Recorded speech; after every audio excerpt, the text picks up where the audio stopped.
Boys, it is truly a dark time for the anime world right now, more specifically the international anime world, because there has been a piece of news that has dropped. I'm sure you guys have seen it all over Twitter and on social media, but a titan of the Western anime industry, FUNimation, is officially dead. And I wanted to talk about this news because, well, I like anime, and I care about people all over the world enjoying anime in legal ways. But I think this piece of news is really striking because it really puts a dent into the future of anime, not just overseas, but just in general. So for those of you who have no idea what I am talking about, FUNimation was a massive Western distributor of anime. You guys know about Crunchyroll? Well, FUNimation and Crunchyroll at one point were merged together, and FUNimation was a great legal source of anime for Western viewers who not only could watch different types of anime shows that supported the industry, but also a platform where you could buy and download digital copies of anime so that you don't necessarily have to watch it with an internet connection. I think a lot of people who are watching this video definitely had a lot of their anime viewing childhood shaped by platforms like FUNimation, and today we gotta take the hat off and salute it because it has officially gone 6 feet under. So FUNimation posted this onto their website saying, "FUNimation end of services. As part of Crunchyroll's unification of fan services announced in March of 2022, the FUNimation app and website will sunset on April the 2nd, 2024. Rest assured, this transition will not impact your access to the vast library of anime available on Crunchyroll. It will, however, vastly impact your access to everything FUNimation has ever created, as well as your overall anime viewing experience on these legal websites. At FUNimation, our mission has always been to provide our fans with an exceptional streaming experience and access to the largest anime library in the world. The collaboration between FUNimation and Crunchyroll allows us to continue delivering on that mission and bring you the best of anime content." I mean, that doesn't really explain why FUNimation is ending. I guess they have their own reasons for it, but regardless, by April the 2nd, 2024, FUNimation will officially be gone, and that is going to cause massive repercussions for FUNimation enjoyers and people who hold FUNimation subscriptions. Because just the other day, Crunchyroll tweeted this out, and it has caused a lot of people in the overseas anime community to absolutely seethe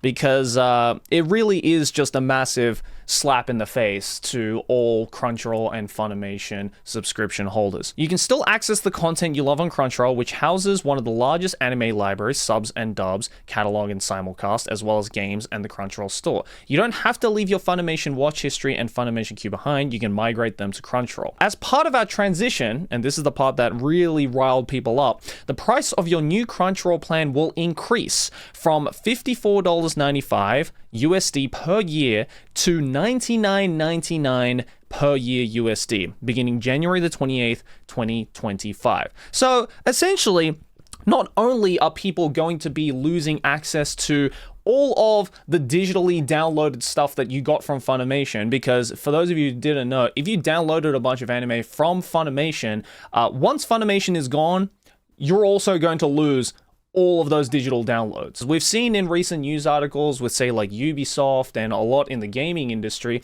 it is kind of becoming apparent now that if you have a digital copy of something, you don't actually own it. You have, I guess, the right to download it and use it while the service is available, but once the service is gone, in this case, FUNimation, then you also lose all of the services as well. So not only are FUNimation people are going to have to pay double the subscription, but on top of that, they're going to lose everything that they had put money into from that point on. So you're just like taking money from poorer people at this point, which, I don't think you need me to tell you that that is some absolute bullshit. Now, a lot of you might be asking, why the hell is Crunchyroll doing this? Why the hell is Crunchyroll basically dancing on the grave of FUNimation and spitting in the faces of those who supported Funimation. One, from what I can see, Crunchyroll has basically a monopoly of the Western anime market. I mean, think of another site that has legally streaming anime and a vast catalog for anyone to enjoy with just a little subscription. I mean, sure, we have sites like Netflix and Disney Plus and Hulu and all these other sites that house anime on top of other non-anime stuff, but they're not really known as like the anime streaming service. And other sites like HiDive, for instance, yes, are also, dedicated to anime streaming, but they definitely don't have the name value and notoriety that Crunchyroll does have. So I think the people over at Crunchyroll are basically trying to say, hey, we hold the monopoly on this anime space, and we know that you're going to continue to use it even if we double the prices, because how else are you going to support the anime industry? Which is a real farce on Crunchyroll's part, because I think they're misconstruing the whole point of why people use Crunchyroll, because, they probably don't know that, like, pirating is also an option for a lot of people and has been an option for a lot of people for a very, very long time. I mean, I'm not gonna lie, and you shouldn't lie to yourself. I think every single person who calls themselves an anime fan, regardless of which country you live in, did start off or is still using piracy as their main source to watch anime. And the Occam's razor for this move is basically because there is a massive service problem that exists in the world of anime. Because piracy is a service issue more than anything. If there are no other options that make it just as convenient, if not more convenient than piracy to view certain media, then people are going to choose the simplest and quickest option. In this case, is piracy. And look, this price hike is definitely going to cause a bunch of people who were Crunchyroll supporters to basically quit their subscriptions from basically paying double of shit after they got all of their stuff stolen away to go back to or continue using piracy sites, because, well, at this point, why would you support a company that does stuff like this? But it is just really sad that it's kind of gotten to this point. Like, even though I personally may not have like used Funimation or used Crunchyroll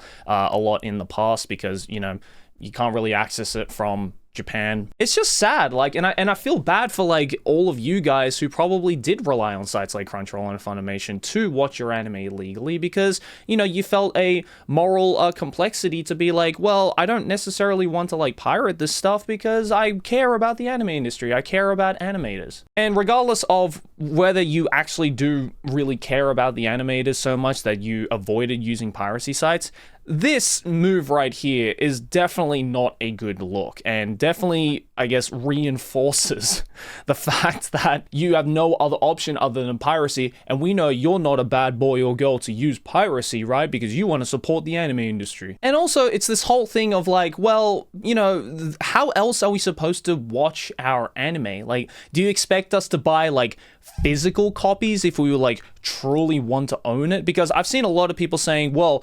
you losing all of the digital copies from Funimation is kind of your problem. You wouldn't have had this problem if you had just gone out of your way to buy the physical copies. Let me show you why buying physical copies of anime is so incredibly dead. Like, I'd say more dead than Funimation is right now. I'm on the Animate website. Animate being one of the biggest anime-based companies in Japan that sells a bunch of like merch and, all that kind of stuff. Anything anime related, you see it all over Japan when you visit. They also sell anime Blu-rays, which is, I guess, the primary physical copies of anime that you can buy. This is the entire complete Blu-ray box of the No Game No Life anime, and it costs 26,400 yen, roughly 200 USD for 10 episodes of anime. If you thought the Crunchyroll subscription was already insane enough, you're paying 2 years worth of a new Crunchyroll subscription to watch 10 episodes of an anime. Sure, you're not going to lose it like you do with all of the digital copies you bought on Funimation,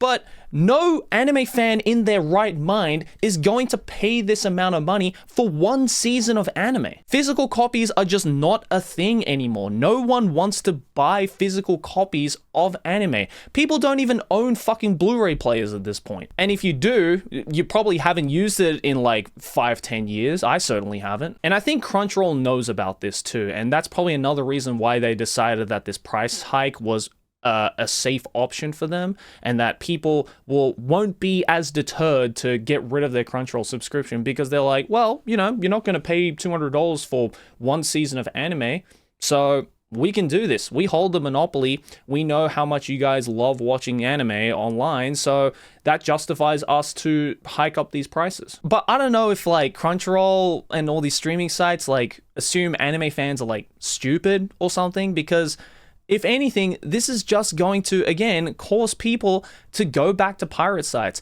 And I think, all of the negative effects that pirate sites have, such as, them being obviously illegal. So there are cases where a lot of these websites get shut down. I mean, how many times did Kiss Anime get shut down before coming back from the grave over and over again like they're fucking Goku? And then on top of that, you have like spyware, malware, all of these like horrible viruses a lot of these websites have, all of these ads that you need to download ad block to access, as well as potentially being treated to some like 240p quality anime with like really shitty fan dubs. But I think even then, it does not justify this price hike. And I think Crunchyroll is trying to take advantage of all of these like anime watchers by dangling this moral carrot in front of their face, being like, hey, you have to pay more, but certainly beats pirating. I don't know, man. I just think this is like really, really sad, and honestly a really scary move, because it really does paint a bleak picture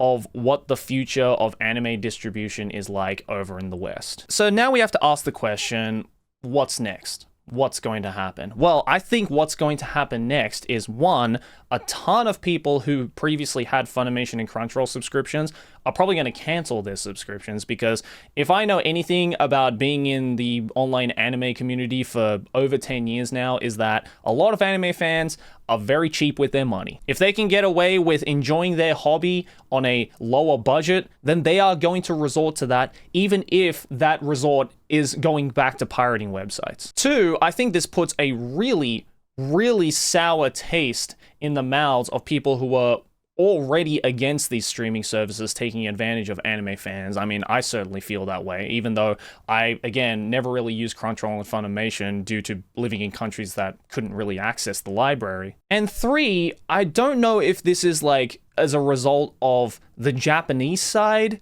not being able to support these Western models of streaming, because for one, Japan doesn't really have any kind of like Crunchyroll equivalent over in Japan to view anime, because I think a lot of them still rely on the old media, like streaming it on TV late into the night for people to watch and potentially record for themselves, or resorting to buying physical copies in stores of Blu-rays and DVDs, which again, anywhere outside of Japan is basically a dead medium now. Not to mention that in this day and age as well, outside of Japan, buying official physical copies of like anime in form of like Blu-rays and DVDs is, one, still way more expensive than a Crunchyroll subscription, and two, again, is like has a much smaller library than what you can potentially get in Japan. So I don't know if all of this is happening due to the fact that just the overall anime industry in Japan is just not giving a shit about expanding this medium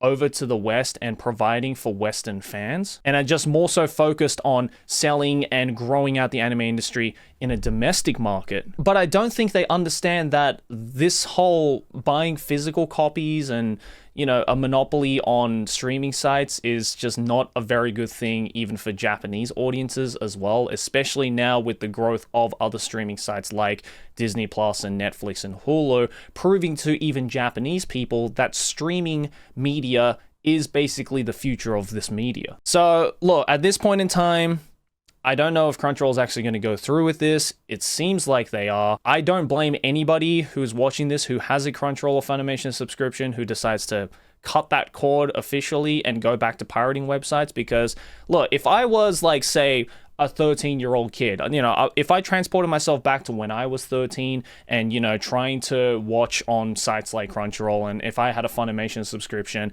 and I was using the last of my pocket change to like help support the industry by watching anime on these legal sites, and I saw this news, yeah, I'd probably cut that shit almost immediately and go back to some piracy sites, because like it's literally a spit in the face of those who tried to support you for all those years. And again, I've said this in multiple anime themed videos on this channel, and I still stand by it. If the overall anime industry in Japan, in the West, doesn't want to keep up with the times of the other media sources that utilize, streaming sites and, offering a service that negates people from ever using piracy sites, then I think a business that can't adapt like that and an industry that can't adapt like that deserves to be in the same position that Funimation is in right now. So yeah, those are my overall thoughts. Let me know your thoughts and opinions down in the comments below. If you have or had a Funimation or Crunchyroll subscription, let me know your overall experiences with using the service over the years. And let's just hope that, the anime industry improves from here, because month in and month out, especially recently, it hasn't been looking very good. Anyways, guys, thanks for watching. Hey, if you enjoyed this video, make sure to smack my face right here. Subscribe to the channel. Let's keep making big channel number go bigger. Over here next to my head, there's a couple more videos you can check out if you enjoyed this one. Links to my social media, as well as my Patreon to support me directly. And Nonsense, my clothing line. Check it out. We make dope clothes at nonsense.jp. Links in the description. And I will see you all in the next one. Peace.